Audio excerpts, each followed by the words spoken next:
transport shuddered to a halt, and through the scratched porthole, I caught my first glimpse of Kepler's reach. A world that looked like God had taken a blowtorch to paradise and left the ashes to dream of what they'd lost. 23 years in a Federation lockup changes a man. Changes how he sees the light, how he measures time, how he counts the spaces between heartbeats. But nothing changes the way your gut twists when you realize you've been traded from one cage to another, even if this one happens to have a sky. Welcome to your new home, Caine. The transport officer's voice carried that particular brand of contempt, reserved for lifers who'd outlived their usefulness. Terraforming Colony Seven-Seven-Alpha. You'll be building walls until you die, or the atmosphere kills you, whichever comes first. I shouldered my kit. Everything I owned fit in a canvas bag smaller than a coffin pillow, and stepped onto the loading dock. The air tasted of copper and promises that would never be kept. Around me, other prisoners shuffled in the same direction, their faces wearing that hollow look of men who'd stopped believing in tomorrow sometime around their third decade of incarceration. The colony sprawled across a valley floor like an infection, all prefab structures and industrial scars. But it was the walls that caught my attention, living things that pulsed with a faint bioluminescence, growing upward inch by inch, breathing in rhythm with something I couldn't name. You're the new meat. The voice belonged to a woman about my age, her hair gone silver, but her eyes still sharp as broken glass. She wore the same gray coveralls as the rest of us, but carried herself like she owned the ground she walked on. Name's Vera Ashworth. I run the work crews. Marcus Caine. I know who you are. Battle of Proxima Station, the butcher of the Outer Rim. She studied me like I was a specimen under glass. Question is, what are you now? Before I could answer, a younger man approached, mid-30s, with the kind of soft hands that said he'd never worked an honest day before landing here. Don't mind Vera, he said. She's got a talent for making everyone feel welcome. I'm Dr. James Holbrook. Used to be a xenobiologist before I got too curious about government research. What kind of research? Holbrook glanced around, then leaned closer. The kind that gets you sent to places like this when you ask the wrong questions. The orientation was standard prison fare. Work schedules, meal times, the creative ways they'd kill you if you stepped out of line. But the real education came that first morning, when they handed me a biotech brick. The thing was warm, pulsing gently in my palms, like a sleeping animal. About the size of a standard building block, but alive in ways that made my skin crawl. When I set it against the growing wall, tendrils emerged from its surface, seeking connection with its neighbors, weaving together into something that was part structure, part organism. They're beautiful, aren't they? The voice came from beside me. A thin man, with prematurely white hair and eyes that had seen too much. I'm Chen. Been here 8 years, watching these walls grow. They're not just barriers, you know. They're more. More how? Chen glanced around, making sure the guards weren't watching. They remember things. Store information in their cellular structure. Sometimes if you listen close. He pressed his ear against the wall, and for a moment his expression changed to something like wonder. They whisper.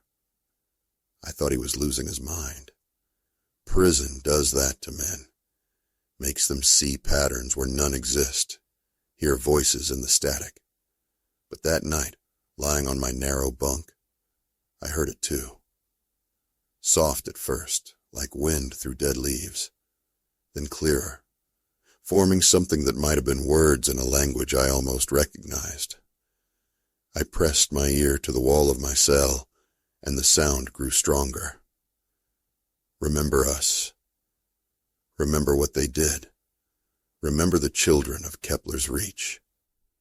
The next morning, I found Holbrook in the mess hall, picking at reconstituted protein paste that might have been food in another life.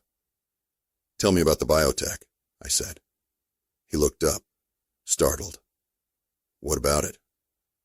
Where does it come from?" Holbrook set down his spoon, his expression growing careful. "Officially, it's a synthetic organism designed to terraform hostile environments, converts atmospheric toxins, stabilizes soil, creates livable spaces for human habitation. And unofficially, he leaned across the table, lowering his voice. I think it's indigenous, native to this world. And I think the Federation found a way to weaponize it before they turned it into building material.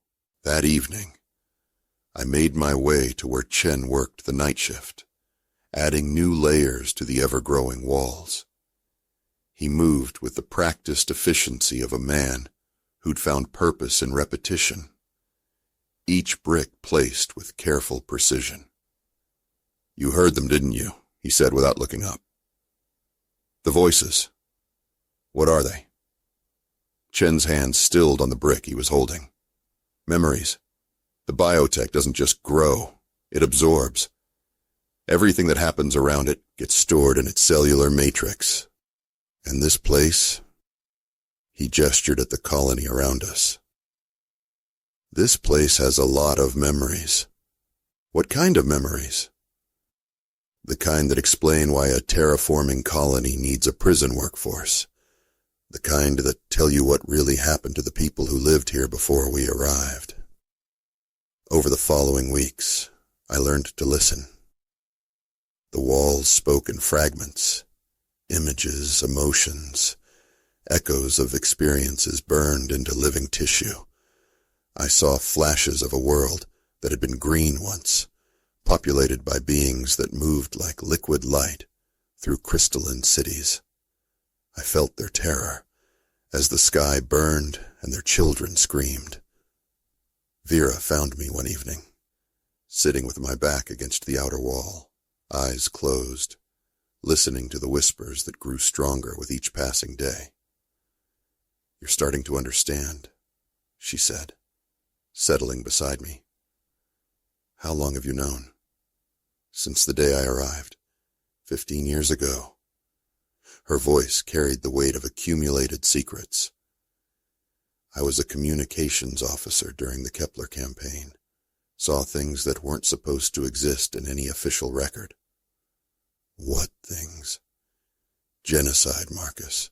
Clean and efficient and buried under enough paperwork to choke a star system. The Federation didn't terraform this world. They sterilized it, turned the native population into raw material for their grand experiment." The biotech brick in my hands pulsed, and suddenly I was somewhere else, someone else. I stood in a city of living crystal, watching as ships descended from a burning sky. I felt the ground shake as weapons that unmade matter at the molecular level carved through the heart of civilization. I watched as survivors were herded into processing centers, their bodies broken down and rebuilt into something useful. "The walls aren't just made from biotech," I whispered. "They're made from the people who lived here." Vera nodded. "Every brick contains fragments of neural tissue, genetic material, consciousness itself. The Federation found a way to preserve awareness even after death, to trap souls in living stone. And now they're trying to tell us what happened. They're trying to make sure someone remembers, because as long as one person knows the truth, they haven't really died." I thought about the Battle of Proxima Station. about the choices I'd made, and the lives I'd taken in service to a cause I'd believed was just. How many worlds had the Federation claimed in the name of progress? How many civilizations had been reduced to building materials? What do we do with this? I asked. We listen. We remember. And when the time comes, we make sure the galaxy knows what happened here. The time came sooner than expected. 3 months into my sentence, a Federation inspection team arrived. Officials in clean uniforms who walked through our work areas with the casual indifference of men examining livestock. They spoke in hushed tones about production quotas and efficiency ratings, never acknowledging that the walls around them pulsed with the memories of the murdered.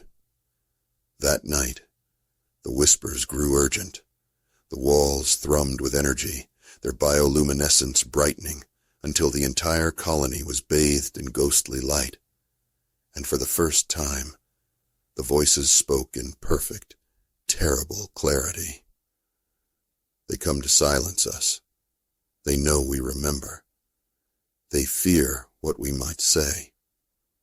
I found Holbrook in his lab, hunched over a makeshift scanner he'd built from salvaged components.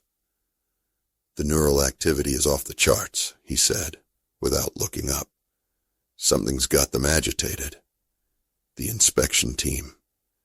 They're here to shut down the walls. Holbrook's hands froze on his instruments. How do you know? Because I've been listening, and because I know how the Federation handles inconvenient truths. We gathered in the common area after lights out. Me, Vera, Holbrook, Chen, and a dozen others who'd learned to hear the voices in the walls. The colony's bioluminescence had dimmed to a sullen glow, but the whispers continued, urgent and pleading. They're going to sterilize the biotech, Vera said. Wipe the neural patterns, reduce it to basic building material. Erase the last evidence of what happened here.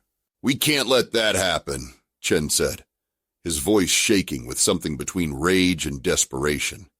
These people trusted us to remember them. We can't let them die again. What can we do? Asked Holbrook. We're prisoners on a world nobody cares about. Who's gonna listen to us? I stood, feeling the weight of every choice that had brought me to this moment. We make them listen. We make it impossible to ignore. The plan was simple, in the way that desperate plans often are. The biotech walls weren't just repositories of memory. They were living communication networks, connected across the entire colony and beyond. If we could amplify their signal, broadcast their memories across the Federation's communication grid, we could turn their whispers into a scream that would echo across the galaxy. We had one advantage. The inspection team had brought their own communication equipment, high-powered transmitters designed to reach Federation command. All we needed was access. The next morning, I approached the lead inspector, a cold-eyed woman named Director Walsh, who looked at prisoners the way most people looked at malfunctioning equipment. I want to make a deal, I said. She barely glanced up from her datapad. Prisoners don't make deals. Marcus Caine makes deals, the butcher of the Outer Rim, the man who knows where 3 Federation research stations are hidden in the Tau Ceti system. That got her attention. Those stations are classified. I helped design their security protocols before I learned what the Federation really was. I leaned closer, letting her see the conviction in my eyes. I'll give you everything. Locations, access codes, personnel files, in exchange for a private communication with Federation Command. She studied me for a long moment, calculating profit and loss. What makes you think you have anything Command wants to hear? Because I'm about to tell them how to prevent another Proxima station. The lie came easily, wrapped in enough truth to make it believable. Walsh agreed to the meeting, scheduling it for that evening in the main communication center. She thought she was getting intelligence that would advance her career. Instead, she was giving us access to the most powerful transmitter on Kepler's reach. That night, as Walsh and her team prepared for what they thought would be a debriefing, we put our plan into motion. Holbrook had modified his scanner to interface with the biotech walls, creating a feedback loop that would amplify their neural activity. Chen and the others positioned themselves throughout the colony, each one connected to a different section of the living barrier. I walked into the communication center with my hands raised, playing the part of a broken old soldier, ready to betray his principles for a chance at redemption. Walsh activated the transmitter, opening a channel to Federation Command. "This is Director Walsh, requesting priority communication with..." I pressed my hand against the wall, and everything changed. The biotech responded like a struck bell, its neural networks blazing with sudden activity. Through Holbrook's amplification system, the whispers became a roar, not of sound, but of pure information, raw memory flooding through the communication grid. The screens around us filled with images, Kepler's reach as it had been, a world of impossible beauty inhabited by beings of living light, the arrival of the Federation fleet, the systematic extermination that followed, the processing centers where consciousness was harvested and flesh was transformed into building material. Walsh lunged for the controls, trying to cut the transmission, but it was too late. The biotech had taken control of the system, using it as a conduit to broadcast its memories across the Federation's entire communication network. Every ship, every station, every settled world would receive the same message. Remember us. Remember what they did. Remember the children of Kepler's reach. The transmission lasted only minutes before Walsh's team managed to shut down the transmitter, but it was enough. The truth was out there now, spreading through the galaxy like wildfire. "You have no idea what you've done," Walsh said, her face pale with rage and fear. "I know exactly what I've done," I replied. "I've given the dead a voice." The retaliation came swiftly. Within hours, Federation security forces arrived to contain what they called a terrorist incident. The inspection team was recalled, the colony locked down, and most of the prisoners involved in the transmission were transferred to maximum security facilities. But they couldn't silence the walls. The biotech continued to whisper, its memories intact, its message spreading to anyone willing to listen. And across the galaxy, people began to ask questions about Kepler's reach, about the Federation's terraforming program, about how many other worlds had been built on the bones of the innocent. I spent my final night in the colony pressed against the outer wall, listening to voices that had become as familiar as my own heartbeat. They spoke of gratitude now, of peace, of a burden finally shared. "Thank you," they whispered. "Thank you for remembering us."